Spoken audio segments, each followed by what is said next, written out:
ছাত্র জনতা রক্তের উপর দাঁড়িয়ে যায় ইন্টারিম এখন ক্ষমতায় বসেছেন, তারা ছাত্র জনতার আশা আকাঙ্ক্ষাকে কখনোই বাস্তবে রূপদান করে নাই। আজকে ছাত্ররা আবারও মার খাচ্ছে। আজকে কোনো অভ্যুত্থানের নেতৃত্ব আজকে গোপাল করতে গিয়েছিল, তারা আবারও সে খুনিদের দোষীদের হামলার শিকার হয়েছে। আমরা ইন্টারিমকে স্পষ্ট ভাষায় বলতে চাই, আমরা আপনাদেরকে যে প্রত্যাশা নিয়ে ক্ষমতায় বসে আছি, যে আশা আকাঙ্ক্ষা নিয়ে আমাদের ভাইরা শহীদ হয়েছেন, সেই আশা আকাঙ্ক্ষা আপনারা কোনো বাস্তবায়ন করতে পারেন না। আপনাদের ব্যর্থতা আজকে আমাদেরকে চোখে আঙুল দিয়ে দেখিয়ে দিচ্ছে। আজকে গোপালগঞ্জে আমাদের ভাইদের উপর হামলা হচ্ছে।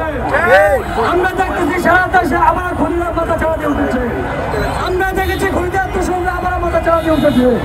আমরা দেখেছি তারা কিভাবে ইনিয়ে বিনিয়ে এই হামলাকে তারা জায়েজ করতেছে। আমরা দেখেছি, আমরা তাদেরকে হুঁশিয়ার করে দিতে চাই, যারা এই দেশে আবারও লিগকে ফিরিয়ে আনতে চাইবেন, ইনিয়ে বিনিয়ে লিগকে আবারও প্রাসঙ্গিক করতে চাইবেন, আমরা বলতে চাই আপনাদের কারো ঠিকানা এই বাংলা চক্রে হবে না।